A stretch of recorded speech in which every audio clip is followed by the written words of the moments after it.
रविवार की सुबह 7 जून को नमस्कार, जय श्री कृष्णा, गुड मॉर्निंग।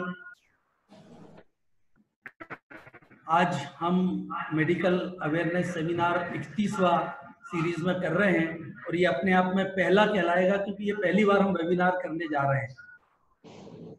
आज जीवन आदर्श उत्कर्ष परिषद और अग्रवाल विकास ट्रस्ट के संयुक्त संज्ञादान में पिछले 7 वर्षों से डॉक्टर अनिरुद्ध सेमिनार चालू किए हैं। हर 3 महीने में एक मेडिकल सेमिनार होता था। समय समय पे हम जिसके आपको मैसेज भी भेजते थे, बट अभी तक ये प्रिविलेज सूरत वासियों को ही मिलता था।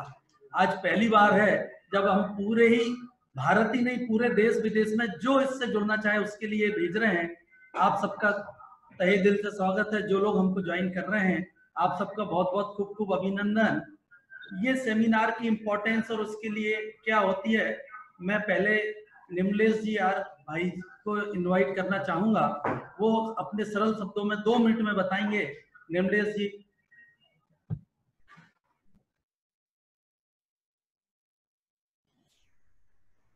चूंकि निमलेश भाई जी ऑनलाइन नहीं है तो मैं विनय भाई से रिक्वेस्ट करूंगा।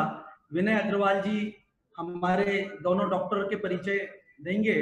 विनय भाई अग्रवाल, कृपया आप आकर दोनों हमारे जो आज के 2 स्पीकर हैं उनके बारे में संक्षिप्त परिचय दें।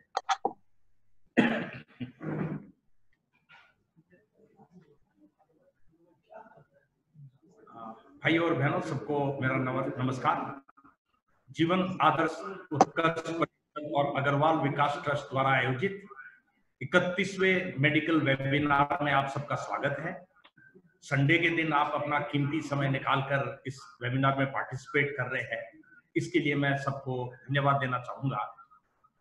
अभी तक जो 30 हमने किए थे वो सेमिनार है और अभी जो 31वां कर रहे हैं वो वेबिनार है। तो सेमिनार टू वेबिनार, ऐसा क्यों?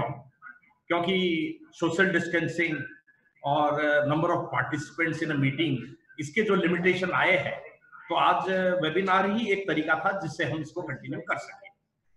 लेकिन इसका एक एडवांटेज क्या है कि हमारे जो मित्र आउट स्टेशन है, वर्ल्ड वाइड है, वो इस वेबिनार को ज्वाइन कर पाएंगे। साथ ही साथ हमारे कुछ लोकल मित्र बोल रहे थे कि हमारा फेस टू फेस इंटरेक्शन इसमें नहीं हो पाएगा। मैं समझता हूं कि आज की परिस्थिति में फेस टू फेस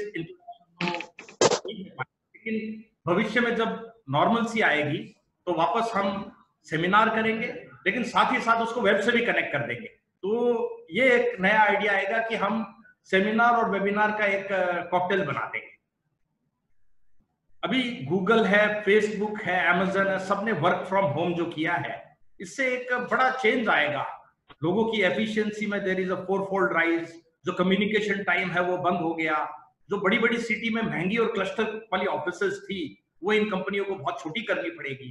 तो ऐसे बहुत से एडवांटेजेस पोस्ट कोविड इस दुनिया को मिलने वाले हैं। ये सेमिनार जो हमने ऑर्गेनाइज करने किया था सबसे पहला, आज से 8 साल पहले है। डॉक्टर अनिरुद्ध आपते, न्यूरो फिजिशियन, उनकी गाइडेंस, उनके इनिशिएशन पे किया था। और जो पहले सेमिनार जो उन्होंने पैरालिसिस के ऊपर किया था, उसमें जो हमें रिस्पांस मिला और जो लोगों ने इंटरेस्ट दिखाया, तो फिर इस लेगेसी को हम आगे बढ़ाकर ले गए और उसी के कारण जीवन आदर्श उत्कर्ष परिषद का जन्म हुआ, जिसके हमारे मार्गदर्शक और हमारे जो मेन पिलर है वो डॉक्टर आपते रहे। उन्हीं की गाइडेंस में हम ये करते आए हैं और आगे करते रहेंगे। मैं मेरे कलीग, फ्रेंड श्रीकांत जी मुंद्रा, निर्मलेश जी आर्या, अतुल बांगड़, फिर अपने हरि कानोडिया जी और अग्रवाल विकास ट्रस्ट के और सभी रिप्रेजेंटेटिव का धन्यवाद देना चाहूंगा, जिससे हम आज तक ये करते आए हैं। उनका स्पेस यूज किया, उनकी फैसिलिटीज यूज की है और आगे भी हम ये करते रहेंगे। इतिहास ये बताता है कि जब भी कोई पैंडेमिक या वॉर या नेचुरल कैलामिटी आई है तो दुनिया उससे और स्ट्रांग उभर के आई है। इस बार भी ऐसे ही होने वाला है। हम इस पैंडेमिक से ऊपर उठेंगे और बहुत पॉजिटिव वे में उठेंगे। अब आप देखने जाए तो एड्स जो है उसका वैक्सीन आज तक भी नहीं है। 39 इयर्स पहले वो इस दुनिया में आया था, but we have learned how to live with AIDS. आज जो वो एक टाइम पे जो डिफिकल्टी पोज कर रही थी, आज नहीं है। with needle disposal, blood transfusion, blood testing, safe sex, AIDS has become depleted. ऐसे ही अपने over a period of time इस दवाई के भी इस प्रॉब्लम के भी अपने नए प्रोटोकॉल्स आएंगे, और साथ ही साथ हम आशा करते हैं कि एक रीजनेबल टाइम में इसकी वैक्सीन भी आ जाए। अच्छी बात यह है कि अब हम लोग लॉक वाले फेज से बाहर निकल चुके हैं और अनलॉक वाले फेज में जा रहे हैं, और यहां से अपनी प्रोग्रेस ही होनी है। इस पैंडेमिक ने जो अपने को घरों पे रहने के लिए मजबूर कर दिया, लाइफ को क्लॉस्ट्रोफोबिक कर दिया, फाइनेंशियल प्रॉब्लम आई, भविष्य की सबको जो चिंता है, के ऊपर आज के हमारे मुख्य speaker doctor Kaushik Gupte psychiatrist आपको बताने वाले हैं कि हम इस डिफिकल्टी से, इस प्रॉब्लम से कैसे उभर के आए। और संक्षिप्त में मैं आपको उनका इंट्रोडक्शन दूंगा। डॉक्टर कौशिक रमाकांत गुप्ता जी का जन्म 15 अगस्त 1963 बड़ौदा में हुआ। आपने MBBS DPM government medical college Surat से की। आप department of psychiatry South Gujarat University से 1990 में आपने अपनी पढ़ाई की। 30 साल का आपका एक्सपीरियंस है। आप बैप्स स्वामीनारायण हॉस्पिटल, महावीर हॉस्पिटल, श्री सरदार स्मारक हॉस्पिटल बारडोली, इन सब से आप एफिलिएटेड है। और गवर्नमेंट ऑफ गुजरात की तालुका मेंटल हेल्थ प्रोग्राम में आप बहुत एक्टिव और सक्रिय रहे हैं।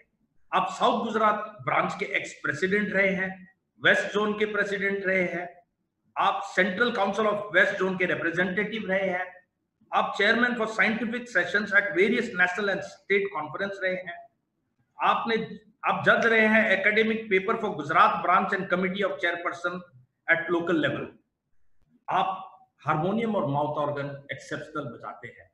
तो अभी मैं बनाना चाहूंगा पहले 2 मिनट निर्मलेश जी को, और उसके बाद डॉक्टर आपके और फिर डॉक्टर कौशिक। धन्यवाद। मैं निर्मलेश भाई साहब से रिक्वेस्ट करूंगा कि कृपया 2 मिनट में शॉर्ट में अपना हमारे ये सेमिनार का उद्देश्य बतावें। ओवर टू निर्मलेश जी।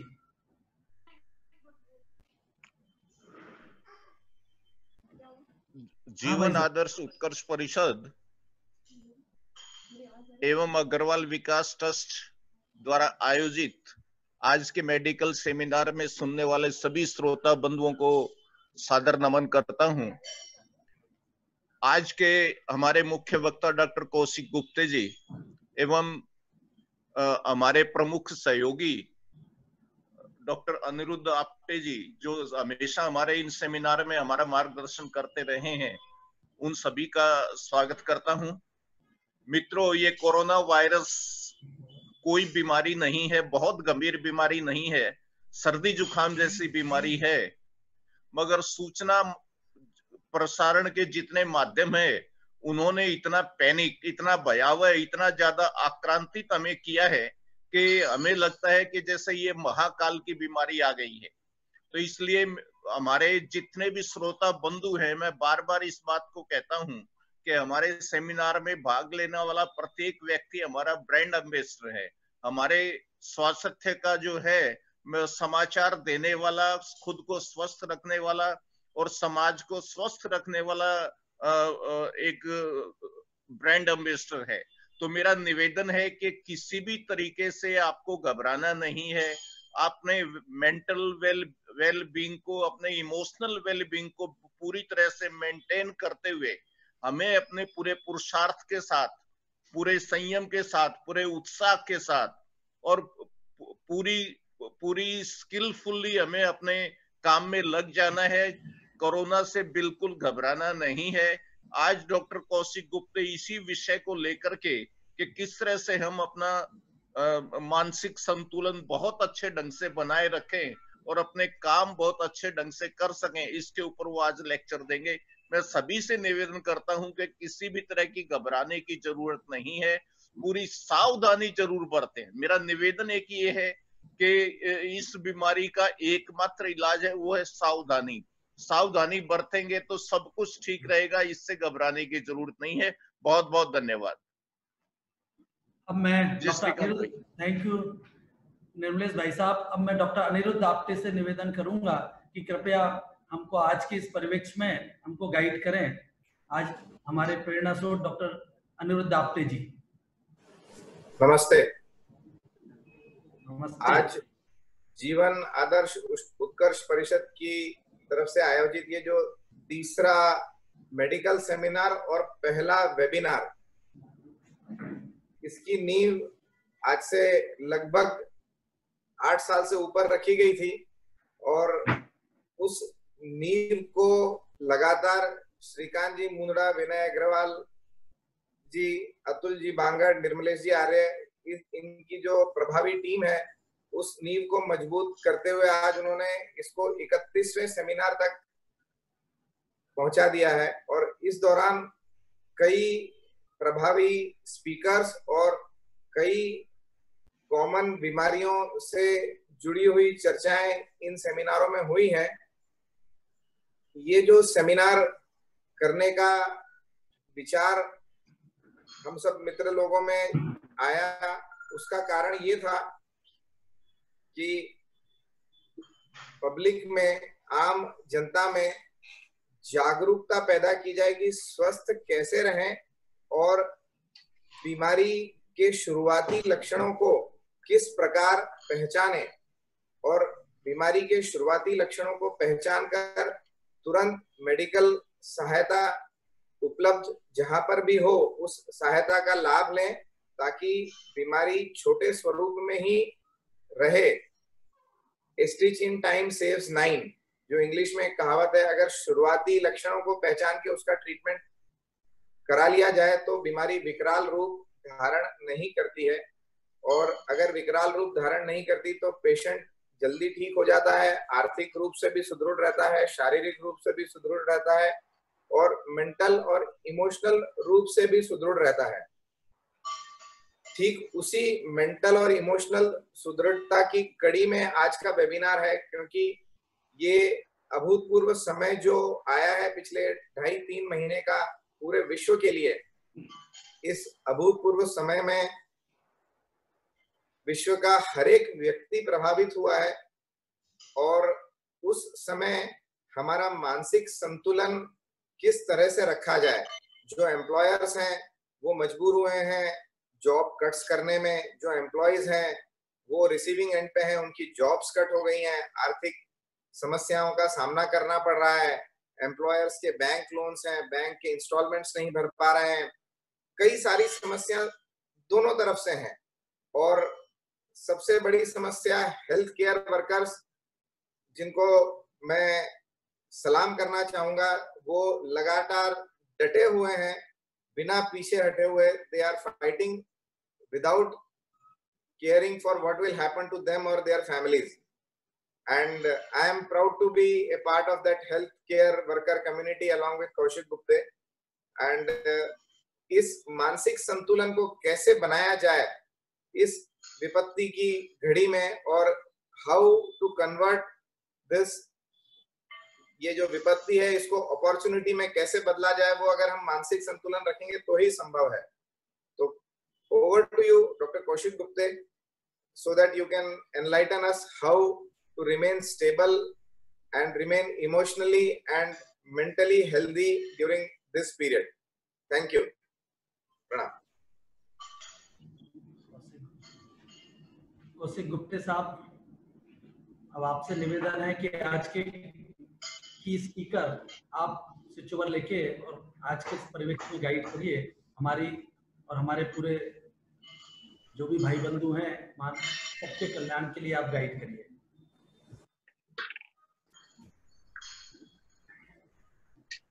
नमस्कार।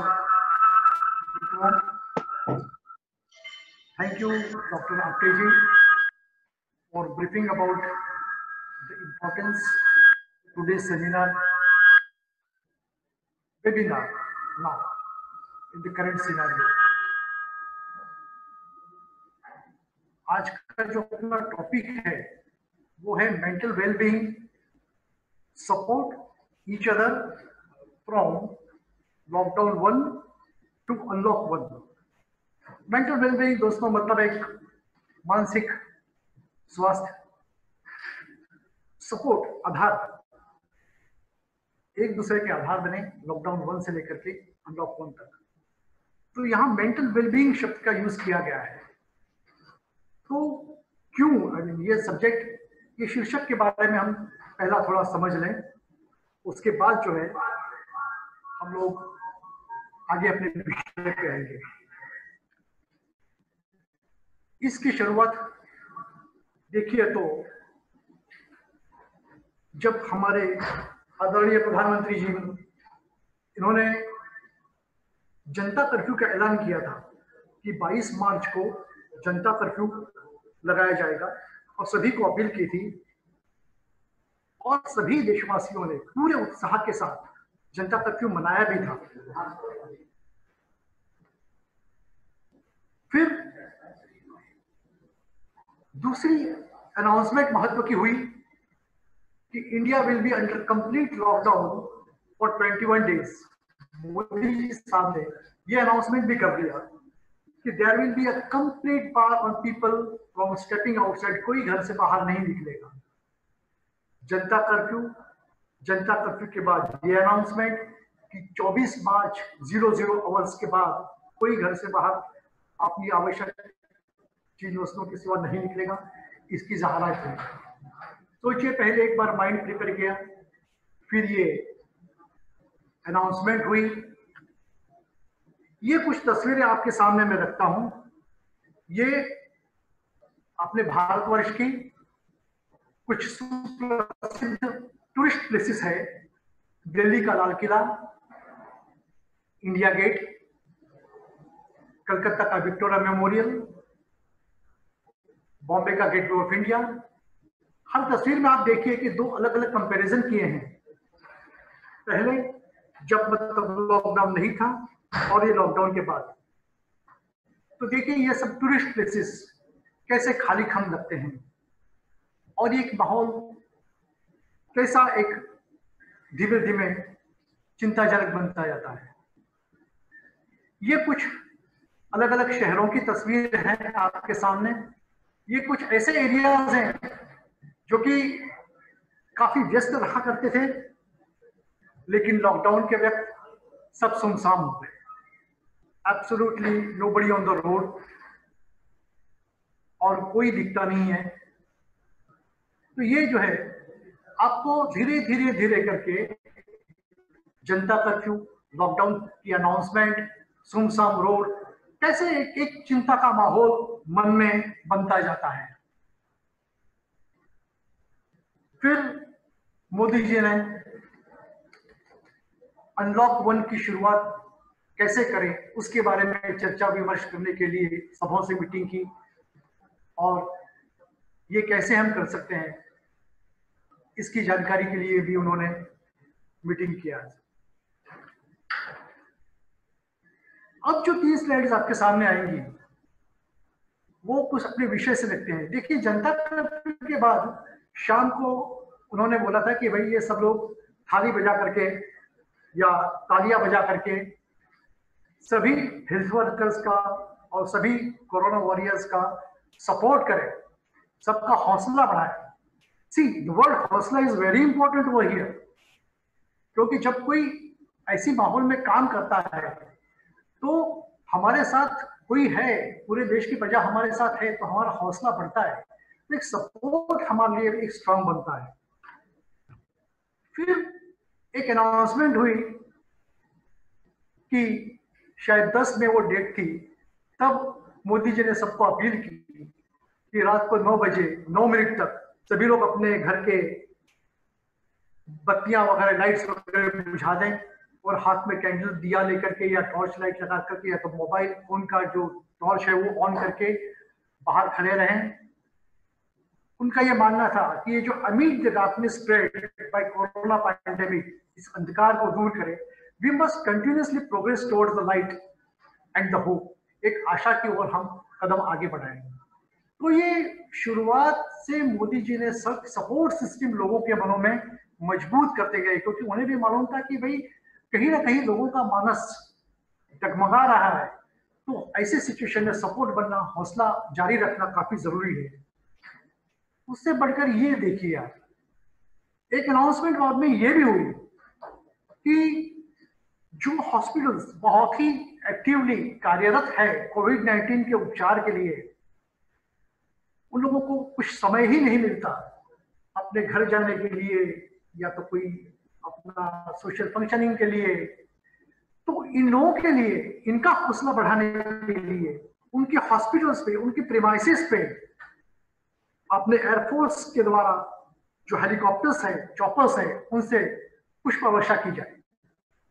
उन हॉस्पिटल के बाहर अपने जो आर्मी वाले जो हैं अपने बैंड्स लेकर के धुन बजाएं, नेवी वाले भी अपने जहाज में लेकर के थैंक यू करके सबका अभिवादन करें। ये भी एक सपोर्ट सिस्टम बनती है हौसला बढ़ाने की। तो इस पीरियड के दौरान सबका एक मनोबल अटूट रहे, सब पे एक विश्वास रहे, धैर्य रहे, इस हेतु एक सपोर्ट सिस्टम धीरे धीरे करके स्ट्रॉन्ग करते गए। तो ये जो है, ये सपोर्ट सिस्टम हमने देखा कि हर एक शहर में, हमारे शहर सूरत शहर में, वैसे बाकी कई शहर में कई व्यक्ति लोग अपने व्यक्तिगत रूप से या तो अपनी एनजीओ के थ्रू आगे आए, लोगों को पुनः स्थापित करने के लिए जो कुछ प्रयास उनसे बन पड़े वो करने के लिए वो बिल्कुल कार्यरत रहे। किसी ने भोजनशालाएं शुरू की, भोजन की सुविधाएं शुरू की, किसी लोगों ने ट्रांसपोर्टेशन के लिए हेल्प की।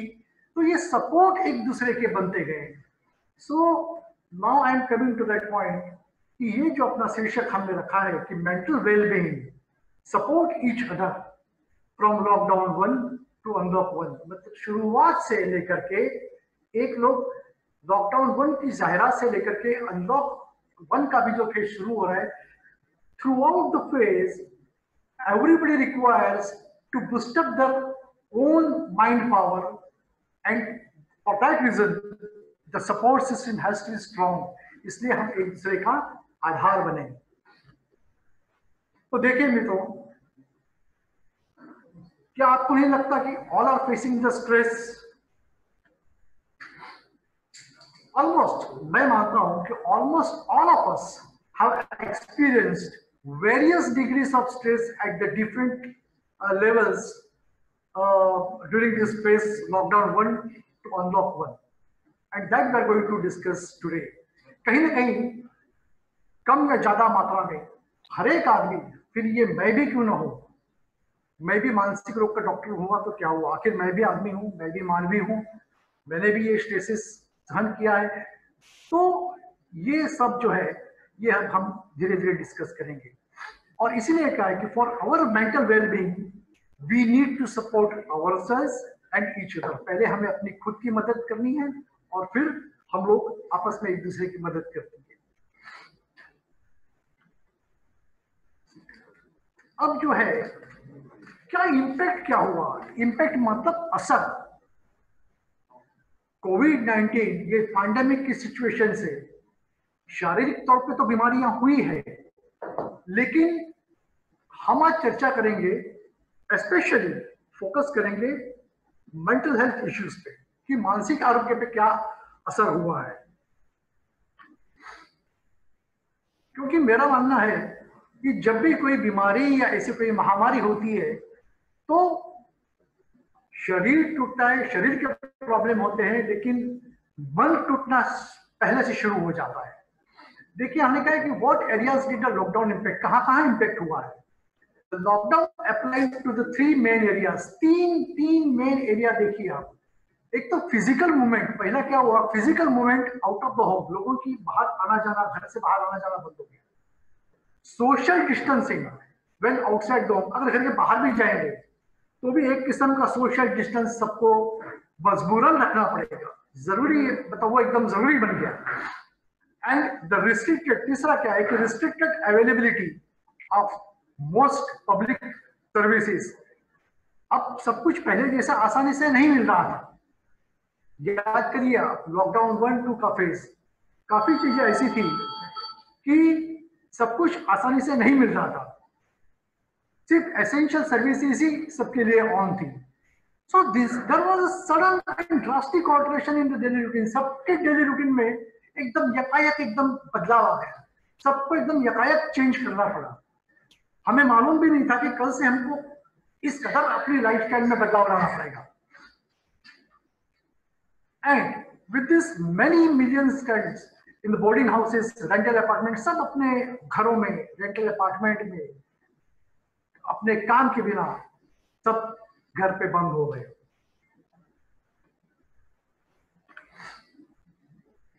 अब क्या हुआ? अब हम कहीं जाएंगे तो स्वागत तो होगा हमारा, welcome to the age of anxiety. So जब हम कहते हैं कि वेलकम, हम किसी को वेलकम करते हैं तो इसके साथ हमारी पॉजिटिव फीलिंग अपने आप जुड़ जाती है। लेकिन तो ऐसा नहीं था कि पहले मानसिक समस्याएं नहीं थी। देखिए यहाँ क्या कि even before the advent of कोविड-19 से पहले भी India had the problem with the mental disorders. पहले भी मेंटल डिसऑर्डर्स के प्रॉब्लम थे। ये लैंडसेट स्टडी करके फेमस स्टडी है जो दिसंबर 2017 में किया गया था। उसमें लिखा है कि estimated 1 in 7 lakh Indians, 1 in 7 Indians were affected by the psychological disorders in the varying severity in 2017। मतलब कहीं ना कोई मानसिक बीमारी, हर एक आदमी भारतवर्ष में 7 में से एक व्यक्ति मानसिक बीमारी का शिकार रहा। Around 197 million people had the psychological disorder, including depression and anxiety। देखिए कितना बड़ा फिगर है ये। 197 million people डिप्रेशन, एंजाइटी या और साइकोलॉजिकल समस्याओं के शिकार रहे हैं। तो ये कोई नई बात नहीं है। और ये this was noted by professor Lalit of ICMR, जिसको Indian medical council of research बोलते हैं। उन्होंने ये फिगर्स कोट किए थे।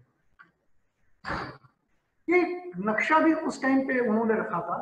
ये नक्शा मैं आपके सामने रख रहा हूँ, थोड़ा अस्पष्ट होगा, लेकिन मैं आप ये इतना समझिए कि जहां आपको ब्लू जोन दिखता है वहां पे 3000 से कम, मतलब ये प्रिवेलेंस पर 1 लाख, 1 लाख पॉपुलेशन में से ये फिगर दिए गए हैं कि जहां मतलब ब्लू एरिया है वहां पे 3000 से लेस ऐसे साइकोलॉजिकल डिसऑर्डर के प्रिवेलेंसेस हैं। जहां पे थोड़ा ऑरेंज और वो शेड के हैं वहां पे 3000 से लेकर के 3500-4000 तक का प्रिवेलेंस रेट है। ये उस वक्त की बात है। लेकिन अब क्या, अब ये मौजूदा परिस्थिति में क्या होने वाला है? Now with the current situation of the lockdown, pandemic of the covid, it is expected to have the massive impact on the mental health in the months and the years to come। आने वाले सालों में हो सकता है ये नक्शा पूरा रेड या ऑरेंज की तरफ बन जाएगा। ये जो ब्लू हिस्से हम देख रहे हैं या तो ग्रीन हिस्से देख रहे हैं, वो धीरे धीरे करके शायद आपका लैंडसेट स्टडी जब भी होगा, शायद 6 महीने 1 साल के बाद जब ये स्टडी होगा, तब ये पूरा जो है चेंज हो जाएगा। इसमें देखिए के बाद ये भी है कि people who already have the mental health issues, they find it hard because of the uncertainty, और उनको ये समस्याएं ज्यादा जोर से होने की संभावना है। ये जो मैंने अभी थोड़ा जो नोटिस किया था कि लॉकडाउन के फेज में भी, शायद मैं बात कर रहा हूँ तब लॉकडाउन 2-3 का वो फेज था, तभी भी हम लोग, मैं और मेरे इतर psychiatrist Mitra, on an average 10 से 15, ऑन एन एवरेज की बात कर रहा हूँ, ऑन एन एवरेज 10 से 15 टेली काउंसलिंग का हो या तो रूबरू का हो, इस तरह से केसेस हम देखते आ रहे हैं।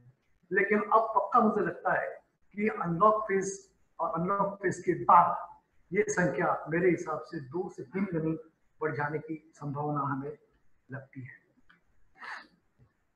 ये जो चित्र में डॉक्टर साहब है, ये हमारे सीनियर कलीग हैं डॉक्टर रॉय अब्राहम कलीवाल, वो केरला से हैं और अभी WPA मतलब वर्ल्ड साइकियाट्रिक एसोसिएशन, उसके वो महामंत्री है। वो वहां पे एड्रेस कर, उन्होंने लिखा है कि enforced isolation, social rejection and the financial crisis can contribute to the depression.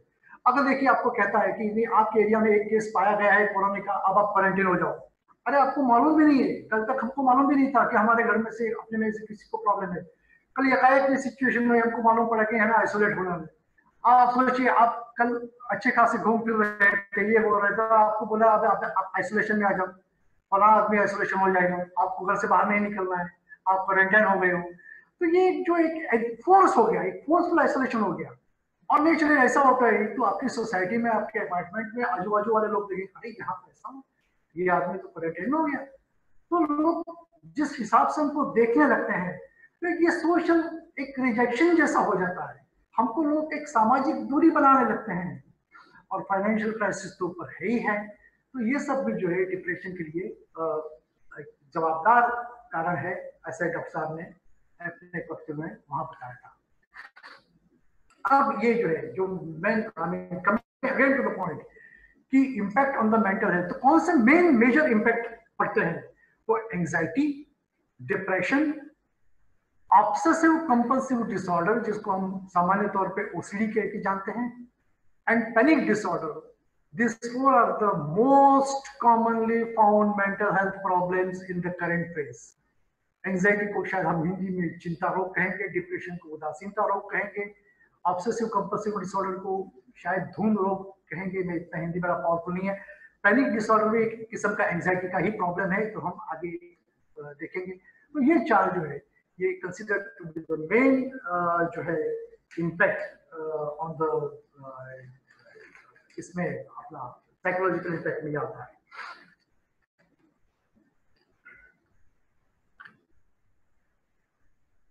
अब ये जो चार हमने देखा कि एंजाइटी, डिप्रेशन, ओसीडी और पैनिक डिसऑर्डर, तो इनके क्लिनिकल फीचर्स, मुझे लगता है कि क्लिनिकल फीचर्स डायरेक्ट देखने से पहले कुछ केस डिस्कशंस, मैं ऐसी भाषा में आपको मैं ये केस बताऊंगा ताकि आपको सीधा समझ में आए कि क्या ये मतलब हो सकता है। तो शायद मैं पहले चार अलग अलग केस जो इस दौरान आए हैं वो आपके सामने रखूंगा और फिर उनके फीचर्स के बारे में बताऊंगा। इसलिए लिखा कि here are some case discussions to make the signs and symptoms more clear to you, so that it will be easy for you to understand the clinical features of the various mental health disorders commonly seen during this period of COVID-19. तो आइए हम पहला case देखते हैं। पहले मैं case पढ़ूंगा, बाद में थोड़ा इसके बारे में बताऊंगा। One young rickshaw driver presented with severe racing of thoughts, making him restless due to the continuous thoughts about the passengers he carried in his rickshaw between the period of 2nd to 3rd week of March 2020, just before the lockdown started. He had fear that he must be infected by COVID-19 virus, and he may be in a state of carrier of this disease and may end up into the COVID-19 anytime in the future. यहाँ ये क्या कहना चाहते हैं कि एक जवान rickshaw driver हमारे पास खुद ही आया कि डॉक्टर साहब दिमाग में जो है एकदम सोच, एक रेस चल रही है, मैं अपने आप के सोच को कंट्रोल नहीं कर पा रहा हूं, बड़ा भयभीत हो रहा हूं, एकदम चिंतित, रेस्टलेस, मेरे को बेचैनी हो रही है क्योंकि मुझे सतत कॉन्स्टेंटली थॉट्स आते हैं। क्या हुआ कि लॉकडाउन की जब जाहिरात हुई उससे कुछ ही दिनों पहले मैंने अपनी रिक्शा में जो कुछ पैसेंजर्स को बिठाया था, कहीं उसमें से तो कोई कोविड-19 का कैरियर या तो नहीं होगा। अब क्या होगा, अब तो लॉकडाउन वगैरह शुरू हो गया, मुझे तो बहुत डर लगता है। उन लोगों को तो मैंने बिठाया था, तब मुझे क्या मालूम था, अब कहीं मुझे तो कोविड-19 का मैं कैरियर नहीं हुआ हूं, या तो फिर ऐसी बात तो नहीं है कि मुझे कुछ दिनों बाद कोविड-19 हो जाएगा। तो डॉक्टर साहब ये परिस्थिति मेरे लिए बहुत ही चिंताजनक है और मैं काफी भयभीत हुआ। This was regarding the first case. Now regarding the second case, a bank clerk, aged about 56 years old, started repeated counting of currency notes many times and then cleaning his hands for about 10 to 15 minutes. This has interfered in his job hours to that extent that he was issued the notice. And observing his behavior, he was requested to see the psychiatrist. अब देखिए ये भाई साहब को क्या हुआ, ये यहाँ की लोकल बैंक में सर्विस करते हैं, नेशनलाइज बैंक में सर्विस करते हैं, आयु 56 साल, वो शायद कैशियर रहे होंगे। वो करेंसी का नोट बार बार गिनने लगे और गिनने के बाद हर बार उन्हें लगता था कि कहीं मैं इन नोटों से गिनते गिनते इन्फेक्टेड तो नहीं हो जाऊंगा, तो वो अपने आप को ज्यादा देर तक हाथ साफ करते रहे, सैनिटाइज करते रहे और कुछ इस कदर ये सब क्रियाएं बढ़ती गई कि उनका जो कार्यकाल, उनका जो जॉब अवर्स थे, उसमें भी वो सब काम सही तरह से निपटा नहीं रहे थे। उनको सभी जगह से काफी देरी हो रही थी। जो काम वो पहले करते थे उसके लिए भी वो बहुत ज्यादा घंटों लगाते थे।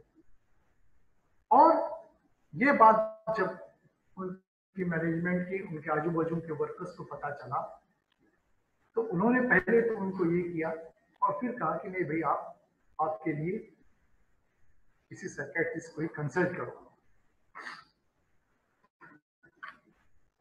Case number 3, a young mechanical engineer started having gradual loss of interest from his work and then from his routine activities. He was having feeling of social isolation and suddenly decided to resign from his job and talked about this with his higher authorities.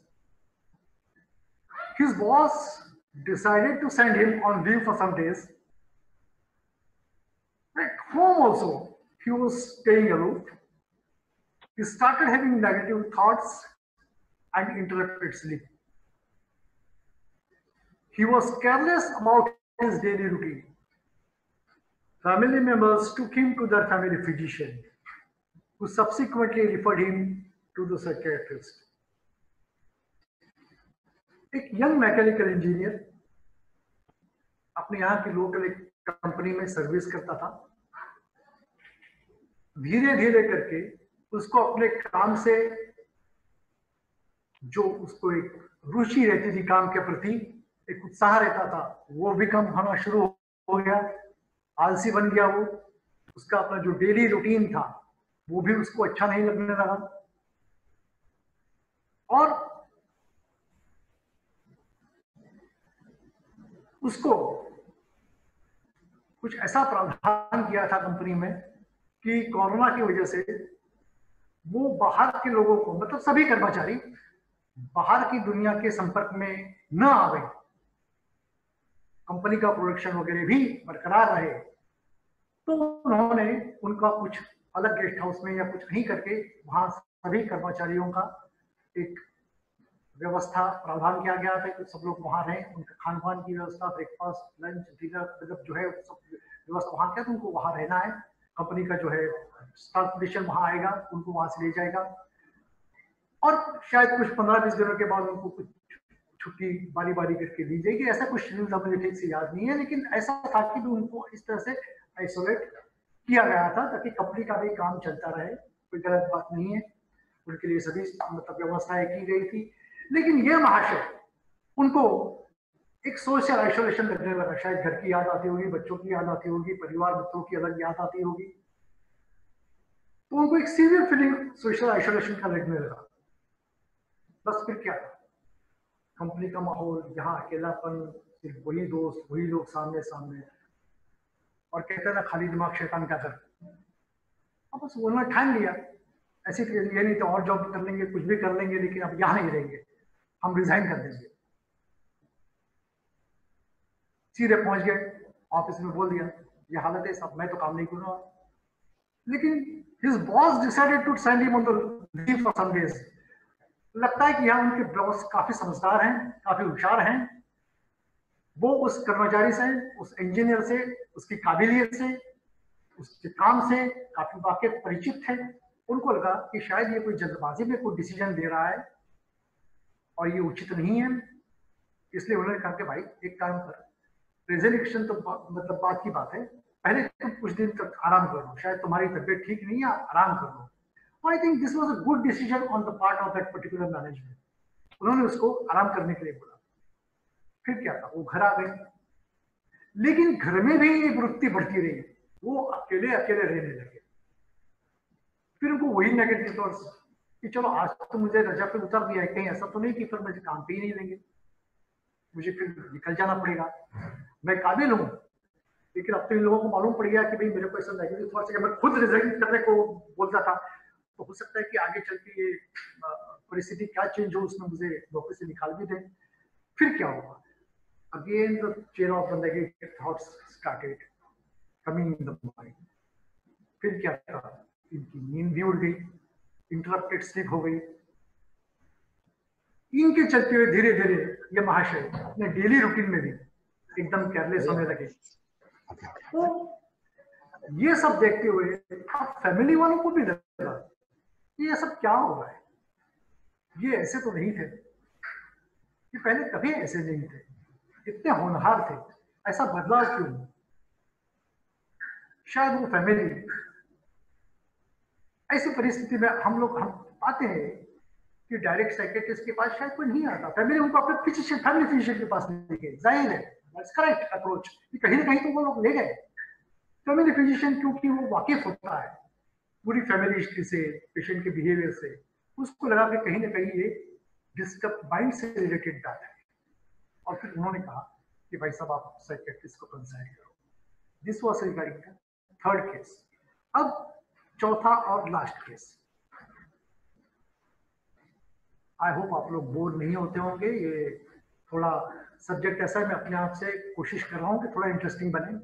Here an about 50 years old female who is a teacher by profession started experiencing insomnia and sudden spells of ghabrahat with choking sensations in the chest and a palpitation, that is the increased heartbeats. And this used to happen daily around the late evening hours, the time when she used to be free from her daily routine. And this started for last about 4 to 6 weeks only. Her daughter, who is being postgraduate in the medical line and remains busy in the COVID-19 duty, she started having crying spells almost all throughout the day due to the negative thoughts. देखिए यहाँ ये madam जो कि teacher है, teacher मतलब काफी सुशिक्षित माने जाते हैं समाज में, तो ये टीचर भी इस हालात से बच नहीं पाए। उनकी बेटी कहीं बाहर मेडिकल में पोस्ट ग्रेजुएशन कर रही थी। अब आपको तो मालूम है इन दिनों junior resident doctors, senior resident doctors के क्या हालात हैं। आप कोई भी ब्रांच में हो साहब, आप सबों को बारी बारी से कोविड-19 की ड्यूटी जूनियर डॉक्टर्स को दी जाती है और उन्हें करनी पड़ती है। अब फैमिली को मालूम हो गया, माँ को मालूम हो गया कि भाई बेटी को तो कोविड-19 की ड्यूटी लगी हुई है, वो यहाँ नहीं आ सकती, मैं वहाँ नहीं जा सकती, कैसा होगा, वो अपने आप को किस तरह से रखेगी, क्या होगा। हालांकि सब कुछ रेसिडेंट्स की भी मतलब उनको भी पूरा प्रावधान मिलता है, आइसोलेशन किट्स थी, वो सभी अभी अवेलेबल है। शुरू में थोड़ी दिक्कतें थी, लेकिन अब सब कुछ अवेलेबल है, सब व्यवस्थाएं की गई है। लेकिन पेरेंट्स हैं, अभिभावक हैं, उनको चिंता होना जाहिर है। लेकिन ये मैडम कुछ ज्यादा ही चिंतित हो गए अपनी बेटी को लेकर के, और इसके चलते हुए उन्हें जब भी सुबह से शाम तक जब अपने काम में, रूटीन में, अपने ऑनलाइन कोचिंग में वो बिजी थे, तब इतना शायद उनको मालूम नहीं पड़ता था। लेकिन शाम के बाद जब वो काम से फ्री हो जाती थी, तब उनको अपने बेटी के थॉट्स आने शुरू हो जाते थे, और फिर उनको चेस्ट में पाल्पिटेशन, घबराहट, एकदम हार्ट बीट्स बढ़ने लगते थे। और यही नेगेटिव थॉट्स रात को चलते चलते वो अपने पति के साथ भी डिस्कस करती थी, मगर वो कुछ मामला सॉल्व नहीं होता था और उनकी स्लीप भी इंटरप्ट होने लगी। तो ये कहानी किस्सा हुआ ये मैडम का। तो अभी ये जो 4 केसेस हमने आपके सामने रखे हैं, उसके बाद हम क्विकली ये सभी जो है प्रॉब्लम्स उनका लक्षण के बारे में संक्षिप्त में बताएंगे। अब शायद हर एक लक्षण, हर एक डिसऑर्डर में बताऊंगा तो आपको लगेगा कि वो हम किस केस से रिलेटेड बात कर रहे थे। फिर भी I will help you in that. Now we are discussing about the clinical features, the various mental disorders commonly seen. हम इस दौरान उन्हीं कॉमनली जो हमको दिखते हैं उन्हीं मानसिक मतलब जो है डिसऑर्डर्स की बात कर रहे हैं, अन्यथा और कई डिसऑर्डर्स हैं। ये कुछ मैंने खास आप लोगों के लिए हिंदी में ये करने का कोशिश किया है।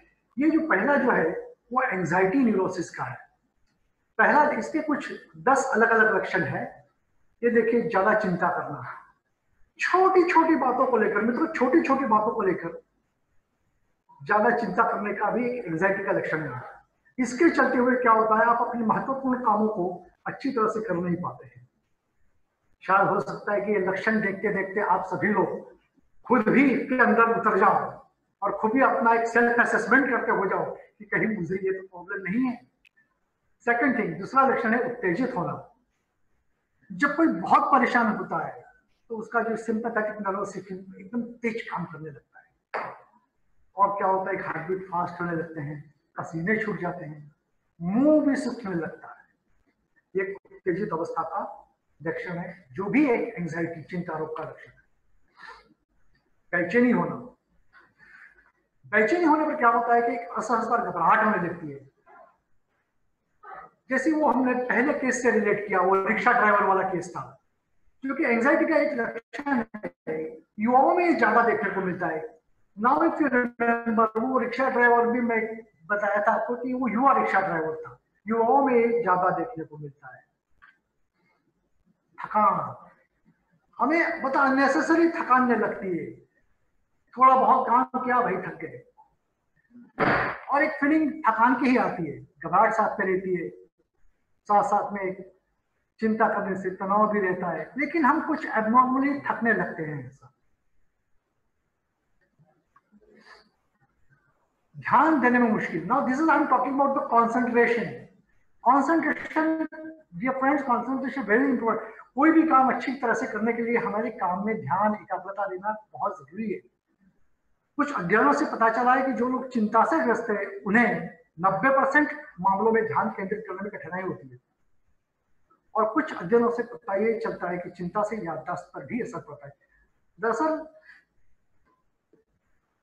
याददाश्त पर डायरेक्ट असर नहीं पड़ता है। क्या होता है कि वो बात हम रजिस्टर नहीं कर पाते हैं, और क्योंकि वो बात दिमाग में रजिस्टर नहीं कर पाते हैं, उसको हम रिकॉल नहीं कर पाते हैं, और इसको हम कहते हैं कि याददाश्त का कमजोर होना।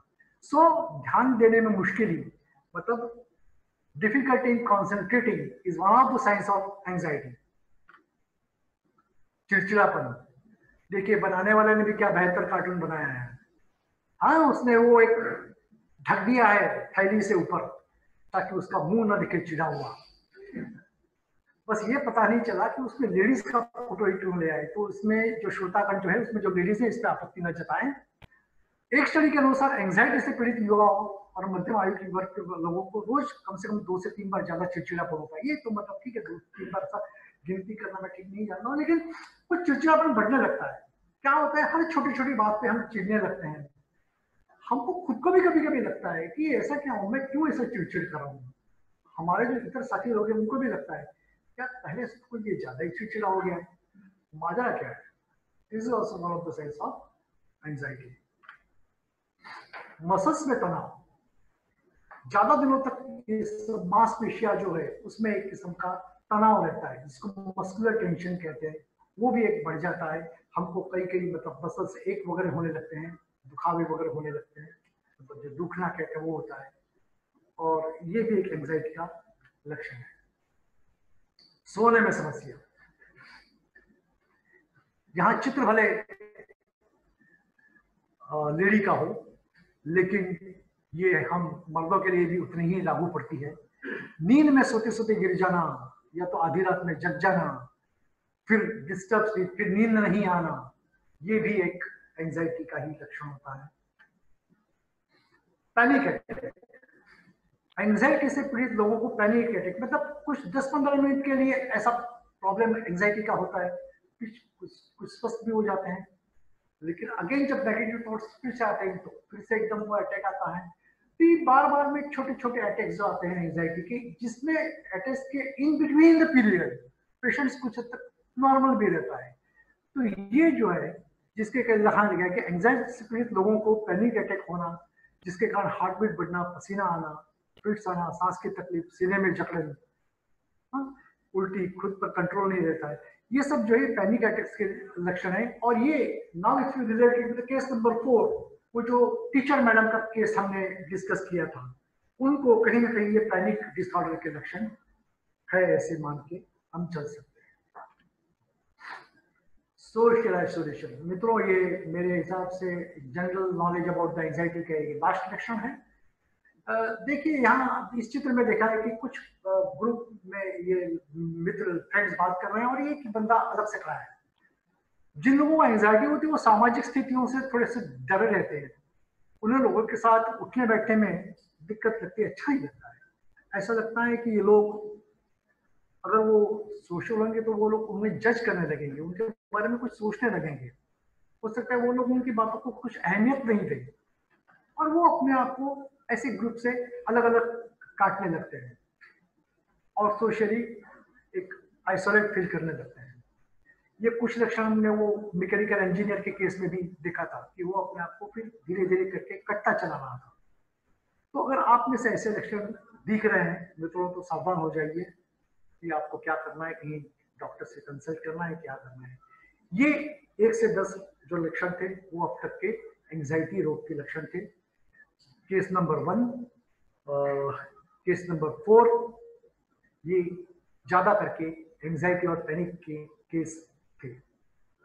अब दूसरा जो इम्पैक्ट वाला जो ये है डिप्रेशन, उदासी और खालीपन। अगर आपको अक्सर मन में खालीपन और उदासी महसूस हो तो उसे अनदेखा ना करें। सी द वर्ड अनदेखा ना करें is very important. What happens usually we overlook it, नहीं ठीक है, लेकिन इफ इट परसिस्ट, अगर ये रहता है तो आप प्लीज इसे अनदेखा ना करें। इसके साथ अगर खुद से भी नफरत हो और लगने लगे कि दुनिया में आपकी कोई अहमियत नहीं है, तो समझ जाइए कि आप कहीं ना कहीं धीरे धीरे या तो डिप्रेशन का शिकार हो चुके हैं या तो डिप्रेशन की ओर बढ़ रहे हैं। घर से बाहर निकलने की इच्छा ना हो, खैर अभी तो लॉकडाउन नहीं था, मतलब घर से बाहर निकलने का तो कोई मतलब सवाल ही नहीं था, लेकिन ये एक आम तौर पे बात किया गया है कि one does not like to go out and meet people. अपने घर में ही रह के कमरे में अकेला रहना चाहिए, जैसे वो इंजीनियर महाशय अपने आप को अकेले रहते थे घर में, बाहर जाकर लोगों से घुलना मिलना न चाहें, और बहुत मुमकिन है कि आपके मन में ये अवसाद घर कर रहा है, कहीं ना कहीं you are heading towards the depression. अनिद्रा की परेशानी, अगर लंबे समय तक नींद नहीं आती है या रातों को नींद चढ़ जाए फिर नहीं आए तो समझ लीजिए कि यह डिप्रेशन की निशानी है और समय रहते इसका निवारण खोजने की कोशिश करें, क्योंकि एक अगर स्लीप नहीं होने से फिर बाकी सब समस्याएं बढ़ जाती है और कई मतलब शारीरिक रोग भी आगे चल के आप उनके शिकार बन सकते हैं। बिस्तर से उठने का जी न करें। सर्दी के मौसम की बात अलग है, कुछ छुट्टी के मूड की बात अलग है, उसके अलावा कभी कभी तो ठीक, लेकिन अगर आपसे लगे कि नहीं यार मैं उठूं ही नहीं, बस मैं लेटा ही रहूं, मैं बिस्तर से बाहर आऊं ही नहीं, तो ये लक्षण सामान्य नहीं है, इट इज नॉट कॉमन। आप खुद को दुनिया से दूर करने की कोशिश कर रहे हैं। किसी एक चीज पर फोकस न कर पाए, again here we are talking about the lack of concentration. जब आप आसानी से एकाग्र न हो पाए या तो बार बार रोजमर्रा जो रोजमर्रा डेली रूटीन है आपका, वो रोज के कामों में भी आपकी एकाग्रता भंग होने लगे, तो समझ जाइए कि कहीं ना कहीं डिप्रेशन के लक्षण है। एंजाइटी कभी कभी हाथ मिला करके डिप्रेशन के साथ चलती है, anxiety and depression many times go together. इसलिए यहाँ लिखा है कि एंजाइटी और मूड खराब रहना, आप अगर हमेशा नर्वस महसूस करें, तनाव में रहें और ऐसा लगता रहे कि कुछ नहीं होने वाला है, तो बहुत मुमकिन है कि ये डिप्रेशन के लक्षण हो। और इसके अलावा बिना किसी बात मूड खराब होना, ये भी डिप्रेशन का संकेत है। यूजुअली मित्रों ये बात जो है आपको तो ठीक, लेकिन आपके परिवार वाले या तो आपके निकटतम मित्रों वाले जो है, उन लोगों को मालूम पड़ता है कि ये पहले ऐसा नहीं बिहेव करता था, इसमें ये क्यों बदलाव आया है। And they try to communicate with us कि भाई ये ऐसा, तुम पहले तो ऐसा नहीं था, अभी ये क्यों हो गया है, तुम क्यों ऐसा करते हो। And this is something regarding the very severe form of the depression, खुदकुशी की ख्याल। अगर आप किसी को बार बार अपना जीवन खत्म करने का ख्याल आए और लगे कि अब मेरे जीवन जीवित रहने का कोई कारण नहीं है, तो यह संकेत है कि वह गंभीर डिप्रेशन का शिकार है और सही समय पर डॉक्टरी सलाह से इसे बचा जा सकता है। हमारे साइकेट्री में जो कुछ इमरजेंसीज है, इसमें से ये एक इमरजेंसी है कि suicidal thoughts and suicidal behaviour. तो ये जब डिप्रेशन इस कदर तक बढ़ जाता है, इस लेवल तक आ जाता है, then it is must you need a professional help. It may be a counselor, it may be a psychiatrist, but yes, you definitely have a problem and you need to consult. आपको treatment की जरूरत है। तो ये जो लक्षण है, ये डिप्रेशन के लक्षण हुए। अब हम अगर वो केस वाले देखें, तो केस नंबर 3 जो डिस्कस हमने किया था, वो मैकेनिकल इंजीनियर का, वो कहीं ना कहीं उदासीनता रोग डिप्रेशन से मिलता जुलता है और उसका फिर डायग्नोसिस डिप्रेशन हो सकता है। Now coming to the last commonly found disorders, ये OCD, obsessive compulsive disorder. OCD पीड़ित में आमतौर पर सफाई और बार बार हाथ धोने का एक कंपल्शन होता है। भाई मैंने गिन तो लिया पैसा, लेकिन मैं फिर से गिनूं, नहीं और एक बार गिनूं, तो एक कंपल्सन होता है कि एक संतोष नहीं होता है। क्लीनलीनेस का भी ऐसा ही होता है। चलो ये बात अलग है कि गवर्नमेंट ने सबने बताया कि आप हैंड सैनिटाइज करो, सब हाथ धो 20 सेकंड, देखिए 20 सेकंड बोला है आपको, 20 मिनट नहीं बोला है। 20 सेकंड एक समय मर्यादा कर दी है आप लोगों के लिए। अब 20 सेकंड को भाई साहब आप लोग 10 मिनट, 20 मिनट, आधा घंटा लगाएंगे तो कहीं ना कहीं प्रॉब्लम वाला है। तो ये यहाँ पे जिक्र किया हुआ है कि आमतौर पर सफाई और बार बार हाथ धोने का कंपल्शन होता है। कीटाणुओं और गंदगी आदि के संपर्क में आने या दूसरों को दूषित करने का एक डर रहता है और इसलिए भी आप ये बिहेवियर, रिपीटेटिव बिहेवियर करते हैं। डर से जुड़ी चीजों को महसूस करना, जैसे कि घर में कोई बाहरी व्यक्ति घुस आया है, ऐसे लोगों को किसी और को नुकसान पहुंचने का भी डर रहता है कि मेरे हिसाब से उसको भी कुछ हो जाएगा तो मैं ही अपने आप को क्लियर रखूं, and then they go on repeating ऐसा। तो ये जो है ऑब्सेसिव कंपल्सिव डिसऑर्डर के लक्षण है। तो this is now if you relate with our case discussions, तो ये बैंक ऑफिस, मतलब जो बैंक ऑफिशियल का जो केस था, केस नंबर 2, वो भाई साहब कहीं ना कहीं ये ओसीडी से पीड़ित है, ऐसा हम मान के चलते हैं। तो अभी जो है इसको हम देखेंगे how to stop it before it correct. जैसे ये सब समस्याएं हैं, सबको मालूम है कि ये समस्याएं हैं, लेकिन ये हमारे अंदर तक घर कर जाए तो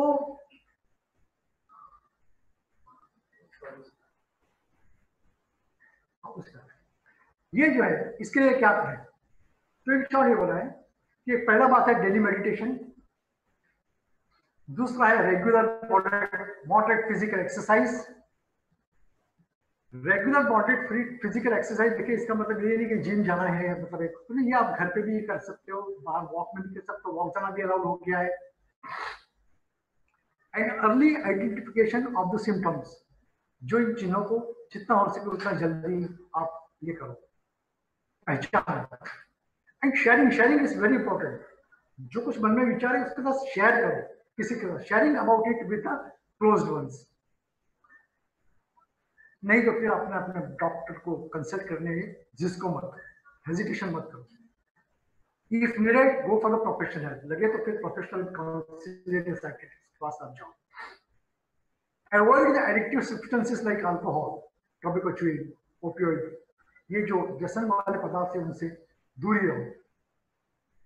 मॉडरेट और restricted use of social media, ये वैसा बहुत कठिन है जिसको हम स्क्रीन टाइम कहते हैं।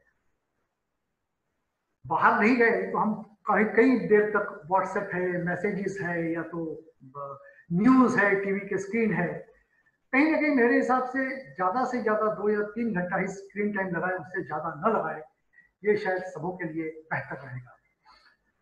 अब ये देखिए, आप एक कॉमन चीज नोटिस करेंगे तो ये 1 नंबर से लेकर के 10 नंबर तक जो पॉइंट्स हमने बताए हैं आपको कि इससे बचने के लिए, मतलब ये बीमारियां हमको ना हो, उसके लिए ये कॉमनली एक चीज का हम ध्यान रखते हैं। इसमें कहीं हमने कोई नेगेटिव शब्द नहीं डाला है कि ये ना करें, वो ना करें। जो ऐसी चीजें उसको भी हमने पॉजिटिव स्वरूप से दिखाया है। तो ये बहुत जरूरी है कि हमारे प्रत्येक विधान, हमारे प्रत्येक सेंटेंस में, जो कि मन में भी हम सोचें, उसमें पॉजिटिव शब्द ही डालें। देखिए, हम ये भी कह सकते हैं कि भाई ये जो लिखा है कि भाई अवॉइड न करो, अल्कोहल न लो, लेकिन ना शब्द इस्तेमाल ही नहीं करना है, अल्कोहल से दूर रहो। मतलब हर नेगेटिव को हम धीरे धीरे करके पॉजिटिव करके ही दें, तभी जाकर कहीं हम अपना माइंडसेट पॉजिटिव कर पाएंगे। नाउ फैमिली के लिए हम कहेंगे कि फैमिली एक अपना भारतीय संस्कृति में बहुत ही महत्व का भाग, मतलब रोल प्ले करती है। Crucial matter in such situation, especially for the patients as well as the family members। तो एक ये देखिए, यहाँ ये स्लाइड हमने पहले इसलिए रखा है कि भी अब्रॉड में भी देखिए, वुहान ऑस्ट्रेलिया, यहाँ पे भी ये लिखा है कि studies of the Wuhan and Australia showed high levels of depression among the frontline health workers and the people in the communities with the high infection rates and such anticipatory stress and anxiety along with the loneliness। वहाँ क्या होता है कि वहाँ के मतलब पाश्चात्य देशों में या तो इंडिया के बाहर लोग, मतलब एक संयुक्त परिवार हो या कुछ हो, वो परिवारवाद वहाँ पे इतना नहीं है, तो वहाँ के लोगों को ये डिप्रेशन वगैरह ज्यादा कर जाता है, और वहाँ पे एक रिस्पेक्ट वही है ऐसा। लेकिन हमारे साथ, हमारे यहाँ मतलब क्या है, ये फैमिली जो है वो बेस्ट रिसोर्सेस है। Family is an excellent vital resource, being close touch with the relatives. हम लोग एक दूसरे के साथ जुड़े रहते हैं रियल लाइफ में भी, और अब तो खैर वर्चुअल। देखिए, मेरा बेटा जैसे बाहर है तो हम लोग हर रोज जो है व्हाट्सएप कॉल करके, ऐसा करके हम लोग एक दूसरे के साथ जुड़े रहते हैं इंटरनेट के थ्रू। तो ये सबको लेकर के क्या होता है कि this all minimises the overall stress considerably. तो इस तरह से परिवार में आपस में जुड़ने से, एक में से बात करते रहने से एक स्ट्रेस का लेवल ऑटोमेटिकली कम होता जाता है। अब यहाँ पे हमने क्या किया है कि पेशेंट, उनकी क्या ड्यूटी है, और फैमिली जो केयर टेकर है उनकी क्या ड्यूटी है, तो थोड़ा आपको क्लियर ख्याल आएगा। पेशेंट की क्या ड्यूटी है, तो मेंटेन द डेली रूटीन, उन्होंने अपना रूटीन बराबर डेली मेंटेन करके रखना। Go for the regular medication, अपना दवाई वगैरह का ख्याल बराबर रखना है। Take your medicine regularly, go for regular medication, ध्यान वगैरह जो क्रियाएं हैं वो नियमित करनी है। Keep your regular follow up visits to doctors, याद रखो कि डॉक्टर ने आपको कब बुलाया है, फॉलोअप विजिट कब किया है, उसका ध्यान रखते हैं। Talk about your problems freely, अपनी जो समस्या है उनका जो है फ्रीली डिस्कस करो। जैसे मैंने कहा था, sharing is very important. Avoid arguments with the caretakers, जो आपके संभाल रहे, देख रहे हैं, अपनी फैमिली वाले, उनके साथ आर्ग्यूमेंट मत करो। ये पेशेंट्स ने क्या देखना है वो है। फैमिली मेंबर्स, अपने कुटुंबी सदस्य, उन्होंने क्या देखना है। देखिए, आपके कुटुंब में कोई है ऐसा मतलब जो डिस्टर्ब साइकोलॉजिकल कंडीशन वाला, तो पहली बात तो ये कि have sympathetic attitude with the patient. वो कोई नाटक वाटक नहीं कर रहा है, तो आप उसके साथ मतलब अच्छी तरह से पेश आए। Positive, provide him with healthy atmosphere, ऐसा नहीं कचकच कंकास वाला माहौल हो, एक हेल्दी एटमॉस्फेयर, हेल्दी एनवायरनमेंट रहना चाहिए। Take care of the food habits, बराबर हाइजीनिक न्यूट्रिशियस फूड पेशेंट को मिलना चाहिए। Engage the patient in the joyous activities, मतलब एकदम जो कुछ रिक्रिएशनल एक्टिविटीज या कुछ ऐसे गेम्स की जिससे इसका मन बहला रहे, उसका ध्यान अपनी तकलीफों से जरा डाइवर्ट होकर के लगा रहे, ऐसी एक्टिविटीज में उसको एंगेज करने की कोशिश करें। और एक तरफ हम कहते हैं कि टॉक शेयरिंग करो, तो शेयरिंग किसके साथ करें भाई, उसको सुनने वाला भी तो कोई चाहिए। तो spend your valuable time with the patient and avoid the counter argument with the patient. भाई वो पेशेंट है, वो आर्ग्यूमेंट करेगा, लेकिन आप तो स्वस्थ हो, आप कम से कम काउंटर आर्ग्यूमेंट ना करो, तो ही जो है माहौल बना पाएगा। इस तरह पेशेंट और फैमिली अगर दोनों को अपनी अपनी ड्यूटीज का बराबर ख्याल रहेगा तो ओवरऑल पेशेंट जो है उसको एक अच्छा माहौल मिलेगा और उसको रिकवरी आने में काफी अच्छा रहेगा। अब ये चैलेंज है, विनय जी अग्रवाल ने हमको पहले ही बताया कि भाई इसके साथ जीना है, इसको फेस करना है, लिव विद कोरोना।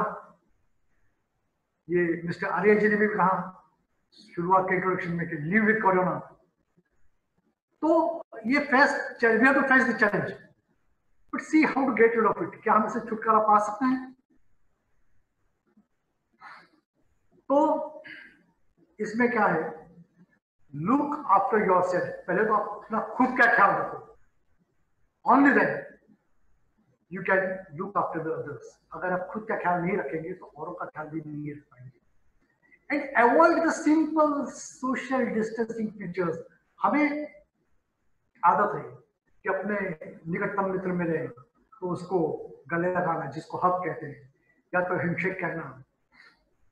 अब तो शायद हंसी वाले माहौल में कह रहा हूं मैं कि मोदी जी भी सबको, ट्रम्प हो या जिनपिंग हो, कोई भी हो, उसको आते ही गले लगाते थे।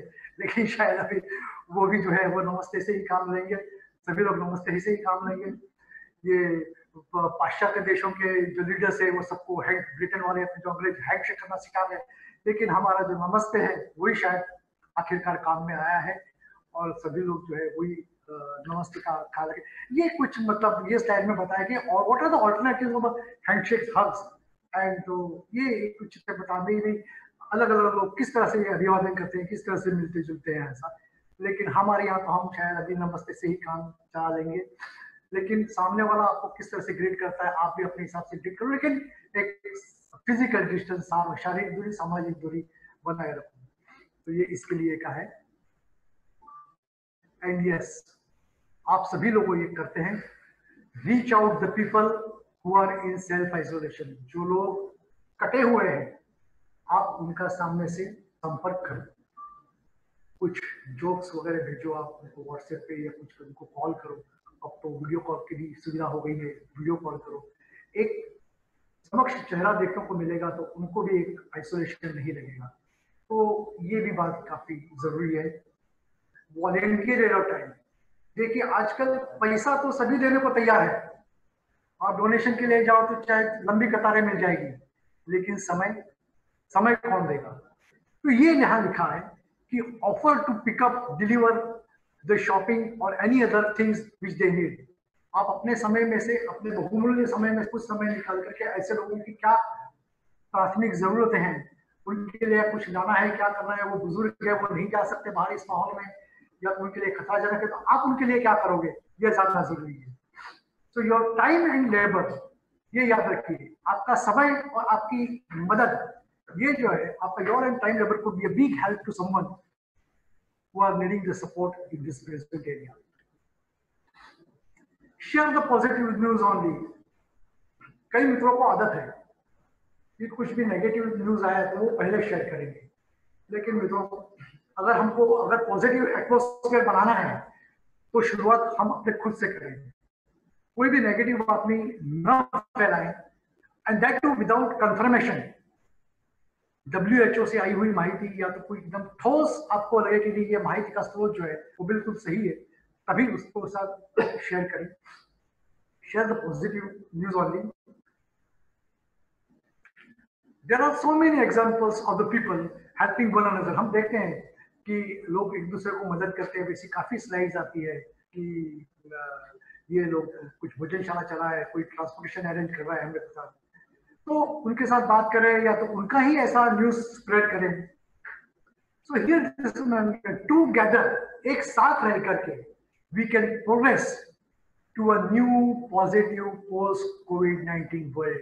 Again I am reminding you of what Mundra ji, Shrikant Mundra ji, Vinay Agarwal ji ने शुरुआत में कहा कि कोविड-19 के बाद पॉजिटिव वर्ल्ड होने वाला है, तो ये जरूर होगा। हमें न केवल ये आश है, लेकिन हम पूरे विश्वास के साथ कहेंगे कि हम इस पॉजिटिव एटीट्यूड से चलेंगे तो इसके बाद का जो है वो जरूर पॉजिटिव वर्ल्ड ही होगा। आपको क्या लगता है? अब हम हमारे हिसाब से देखें, हम अपना साइकोलॉजिकल पॉइंट ऑफ व्यू से इसका एनालिसिस करें कि मोदी जी ने हमको जनता कर्फ्यू का ऐलान दिया, लॉकडाउन 1, लॉकडाउन 2, लॉकडाउन 3 ऐलान दिया। ये और कुछ नहीं था मित्रों, ये एक किस्म की बिहेवियर थेरेपी कहते हैं हम, जिसको वर्तणुक चिकित्सा कहते हैं, वही था कि indirectly we were forced to change our negative behaviour. हमारे जो जो नेगेटिव बिहेवियर थे वो हम पॉजिटिव बिहेवियर में कैसे कन्वर्ट करें, वो हमें सीखने का एक पर्याप्त समय मिला। नहीं तो क्या करते, आप शुरू से अनलॉक हो जाते तो क्या आप ये कर पाते? नो, आई एम श्योर आप तो क्या, मैं खुद भी नहीं कर पाता। और ये कहने में मैं झिझकता नहीं हूं कि मैं खुद भी काफी बदला हूं, मेरे में भी काफी ऐसी आदतें थी जो भी काफी बदल गई है, and I am heading towards it gradually for the positive environment. तो ये behaviour therapy is a part of our psychiatric therapy. हमारे में सिर्फ दवाइयां नहीं आती है, साइकोलॉजिकल काउंसलिंग जिसको साइकोथेरेपी कहते हैं, तो it is a part of that therapy. Family therapy, group therapy, behaviour therapy, तो ये बिहेवियर थेरेपी ही हमको दी गई है। ये लेसन था हमारे लिए कि आप बार बार हाथ धो, आप ग्लोव्स पहनो या तो सैनिटाइजर का इस्तेमाल करो, आप मास्क पहनो, आप सोशल डिस्टेंसिंग बरतो, आप 6 फीट की दूरी रखो। तो इस तरह से आप अपने नेगेटिव बिहेवियर को पॉजिटिव बिहेवियर में करो। तो भाई साहब, आपको लिए, आपके लिए, समूह के लिए काफी पर्याप्त समय दिया गया आपको, और ये देने के बाद कहीं जाकर के आप अभी अनलॉक फेज में एंटर हो रहे हो। तो we have an enough time to change our negative behaviour into the positive behavior. So this was this case.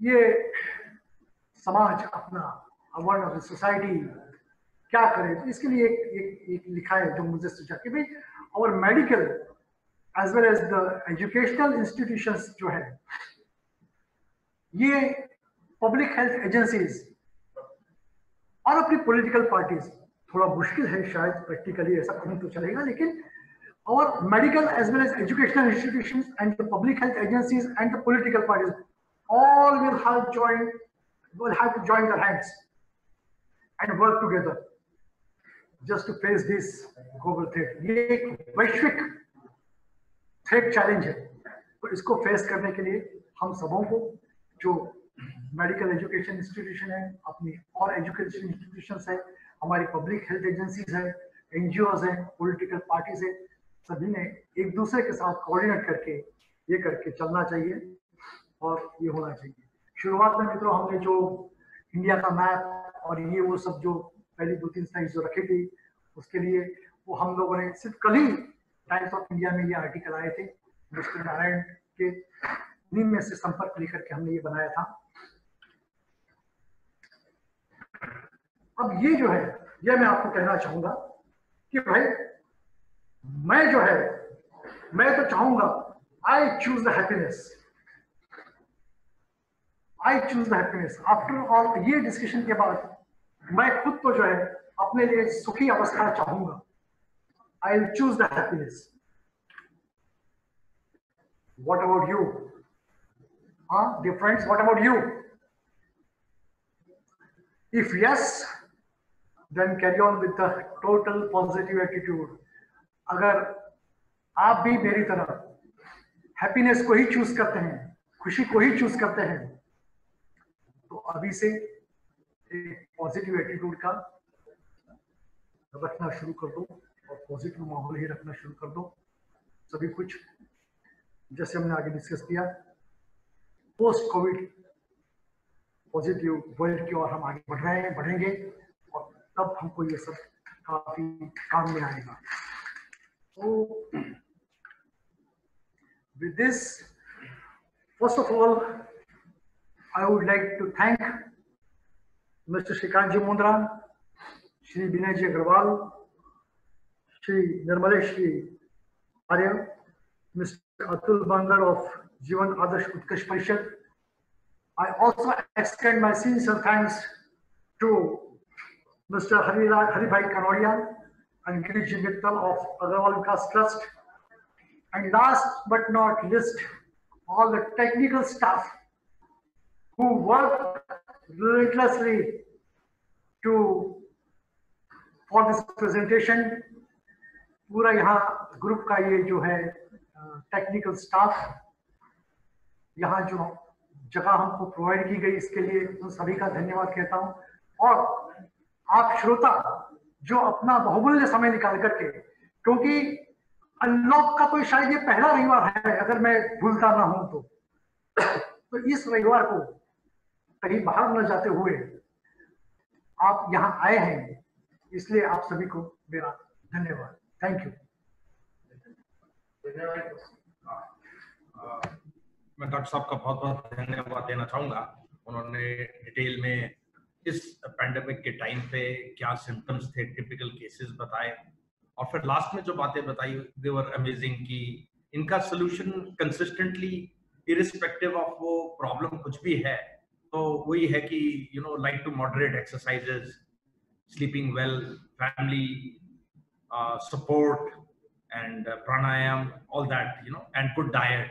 So the fundamental remains quite same. They are consistent. ये उन्होंने clear किया. अभी जो कुछ क्वेश्चंस आए हैं मैं वो पुट अप करता हूँ. नंबर 1 क्वेश्चन है, how to motivate staff post lockdown. ये धर्मेश दोषी ने पूछा है. ही फाइंड्स की जो एनर्जी, जो मूवमेंट prior to COVID जो थी स्टाफ में, they have hesitancy, they have apprehension, तो उसको कैसे दूर करें? Mr. Dharmesh, very good question.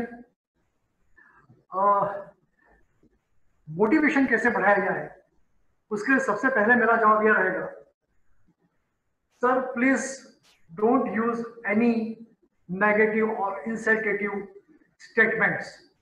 उसको लगना चाहिए कि आपके यहाँ आते ही उसका एक किस्म का सम्मान रहेगा, वो वहां आएगा, you should thank him for coming, और उसका एक सेल्फ इमेज जो है वो किस तरह से बढ़ेगी वो आप देखें.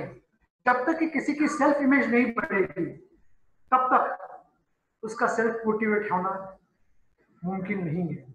सो आप ये बात ध्यान रखें, उसकी इज्जत करें, उसको बिल्कुल सम्मान से पेश आए. उसके लिए हो सकता है कि बिकॉज ऑफ ऑल दिस ये फेस के चलते हुए उसका माइंड थोड़ा डिस्टर्ब हो, वो कुछ हार्श भाषा में भी बात करें, तो भी आप उनके साथ शांति से पेश आए. और आप तो उनसे बढ़कर है, आपको नॉलेज है कि वर्कर्स के साथ किस तरह से काम लेना है, तो इस तरह से आप उनका आत्मसम्मान बना रहे हैं, इस तरह से आप पेश आकर के उनको मोटिवेट कर सके. फिर वो जो है कोई फिजिकल नीड्स भी आप कर सकते हो, ये देखते हुए कि वो लोग उन फिजिकल नीड्स जो देकर के आप उनको मोटिवेट करते हैं उनको वो लोग अधीन हो जाए, ये भी आपको ध्यान में रखना होगा. और साथ में उनकी साइकोलॉजिकल नीड्स क्या है उनका भी आप ख्याल बरतें, तो मुझे यकीन है कि वो लोग मोटिवेट हो जाएंगे. लेकिन मैं जहाँ तक मानता हूँ कि प्लीज उनके साथ शांत रह करके एक सम्मानजनक परिस्थिति बनाएं और तभी आप उनको मोटिवेट कर पाएंगे. क्वेश्चन है, is oximeter a true and reliable indication to जज कोविड-19? ये एनोनिमस है, नाम ये है. ऑक्सीमीटर का क्या रोल है टू जज कोविड-19? No my dear friend, oximeter और कोविड-19, देखिए ये थर्मल गन में भी जो लगाते हैं कहीं बाहर जाने से, वो उसके लिए नहीं है, कोविड-19 डिटेक्ट करने के लिए नहीं है. ऑक्सीमीटर खून में ऑक्सीजन का सैचुरेशन कितना है वो बताता है. ऑक्सीजन सैचुरेशन अगर कम होने से ये और कोई अन्य श्वास से लेकर के कुछ रेस्पिरेटरी सिस्टम से लेकर के कोई रोग हो सकता है वो बताता है कि वो ट्रीटमेंट में क्या चेंजेस करने चाहिए. कोविड-19 नो, ये कोविड-19 के लिए नहीं है। How to avoid depression in these kind of times? ऐसी क्राइसिस में Sachin Chopra ji. I beg your pardon, Vinay ji please इस सवाल रिपीट करिए। How to avoid depression in such times of crisis? Sachin Chopra. Sachin ji, depression से कौन बच पाया है आज तक जो मैं बच पाऊंगा, या तो आप बच पाएंगे? हाँ, इट इज लाइक वो जैसे चोर धीरे धीरे धीरे करके घर में कभी भी प्रवेश है, वैसे डिप्रेशन का है। डिप्रेशन और डिप्रेस फीलिंग दोनों अलग अलग मैटर है। डिप्रेशन की जब आप बात कर रहे हैं तो वो एक डिसीज की बात कर रहे हैं, मैं जो बात कर रहा हूँ वो डिप्रेस फीलिंग की बात कर रहा हूँ। तो जैसा ऐसा है कि डिप्रेस फीलिंग इस अवस्था में सबको आना मुमकिन है, लेकिन ये अपना जो डिप्रेस फीलिंग है वो डिप्रेशन में ना प्रवर्तित, शायद आप ये कहना चाहते हैं।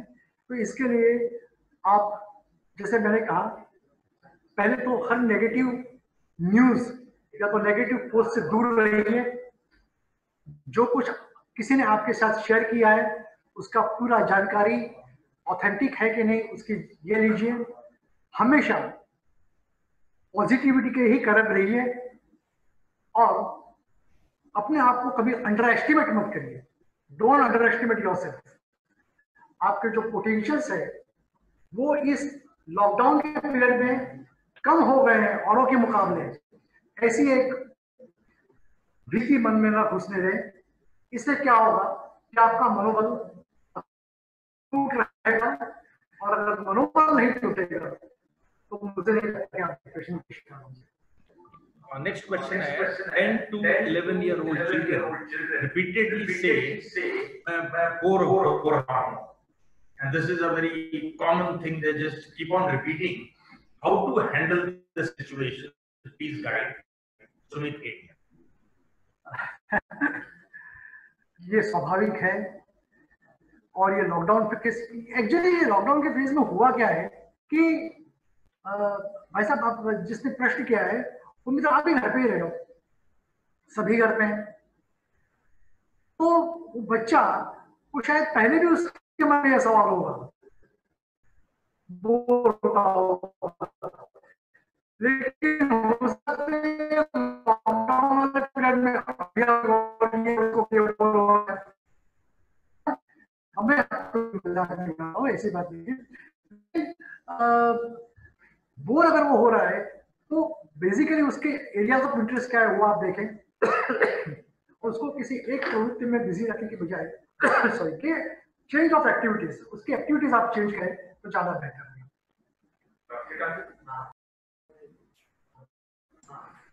सुधीर जी मित्तल क्वेश्चन पूछना चाह रहे हैं। सुधीर जी मित्तल क्वेश्चन पूछे, आपको अनम्यूट कर रहे हैं। Sudhir ji Mittal, hear me? Can you hear me?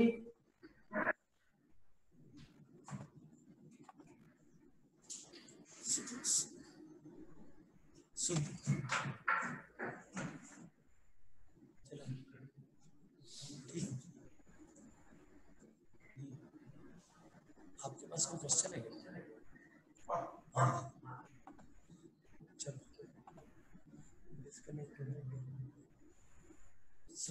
वहां पर क्लोज कर दे।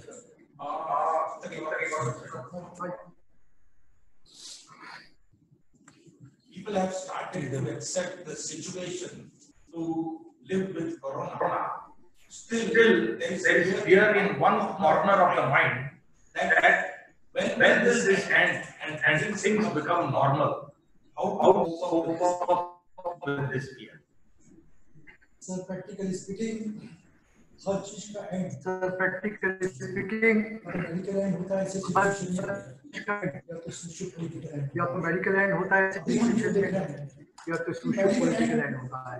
नजदीक के भविष्य में अभी हम जो देख रहे हैं मेडिकल एंड नजदीक के पूरे विश्व के सभी रिसर्चर्स वैज्ञानिक कोशिश कर रहे हैं, लेकिन इसका एंड हमने अभी अनलॉक फेस पसंद करके धीरे धीरे इस तरह से हम अभी हमारी हर रोज की प्रवृत्ति या तो हमारी व्यापार व्यवसाय भी किस तरह से शुरू करें।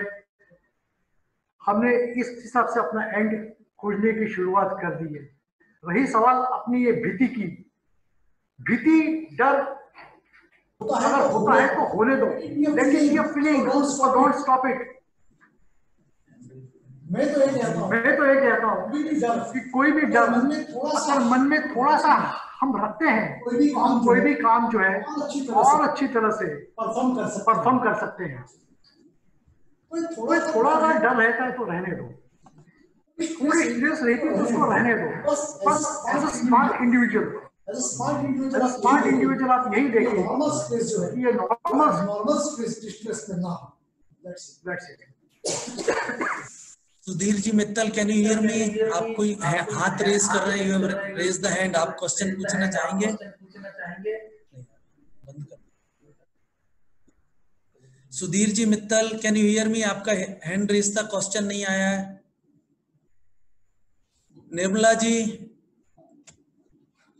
निर्मला जी आप भी कोई हाथ उठा रही थी? जसवंत भाई,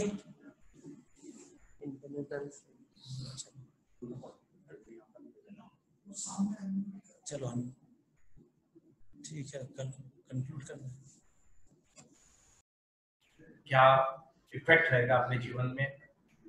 मेरे सब कलीग्स जिन्होंने एक शॉर्ट नोटिस पे एक हफ्ते में इसकी तैयारी करके की है, हम लोग जब पहला सेमिनार किए थे उससे करते करते जब हम 6-7 साल में हमको इतना एक्सपीरियंस हो गया था कि सेमिनार में जो भी चीजें थी हम उसको बहुत अच्छी तरह प्रेजेंट कर पा रहे थे और लोगों को सेटिस्फाई कर पा रहे थे। वेबिनार का ये पहला एफर्ट है। आज कोई भी थोड़ी बहुत प्लस माइनस रही होगी, इसको आगे हम और रेक्टिफाई करेंगे, क्योंकि मेरे को लगता है कि आने वाले कुछ समय तक तो अपना मोड ऑफ जो रहेगा कम्युनिकेशन वो वेबिनार के थ्रू ही रहेगा। तो पहले वेबिनार को इतना सक्सेसफुली कंक्लूड करने में मुझे बड़ी खुशी हो रही है और फिर से मैं सबका धन्यवाद देना चाहूंगा। लास्ट मैसेज डॉक्टर साहब, आप क्या देना चाहेंगे हमारे पब्लिक को? लास्ट में क्या आज के सेमिनार का आपका संदेश? यही है कि ये जो पहले एज अ सोसाइटी हम क्या कर सकते हैं, ये जो हमने बताया, तो उसमें एक ये बात ऐड करनी होगी कि ये सेमिनार जब वो हम धीरे धीरे करके वेबिनार कर रहे हैं, तो ये चेंज हम कर रहे हैं, it is a positive change. और खास मतलब मैं ये कहने के लिए मैंने उंगली उठाई थी कि सबसे पहले ही एक फ्रेज आया, जान है तो जहान है। फिर दूसरा फ्रेज आया, जान भी जहान भी, और अब आया आत्मनिर्भर। सो जान है जहान है, लॉकडाउन 1 से लेकर के धीरे धीरे करके जान भी जहान भी, लॉकडाउन पे आत्मनिर्भर। तो मैं तो यही कहना चाहूंगा कि वर्ड आत्मनिर्भर मीन्स क्रिएट सेल्फ पॉजिटिविटी, खुद पॉजिटिव बनो। और जितना हो सके को ऐसा है कि किसी मित्र ने लाइफ में प्रश्न किया था कि इसका एंड क्या है, भाई साहब एंड कोई नहीं जानता, देयर इज नो एंड। तो ये एंड नहीं जानने का हाथ रखे बैठे रहेंगे, नहीं, अब हमको काम भी तो करना है, लेकिन ये काम पॉजिटिविटी के साथ करेंगे, पूरे आत्मनिर्भर होकर के, सेल्फ सफिशिएंट होकर के, एक खुद हम रिस्पॉन्सिबल नागरिक है इस भारतवर्ष करके ये समझ करके चलेंगे, तभी ना जो है ये मुहिम हमारा पूरा होगा। धन्यवाद। जय हिंद, जय भारत।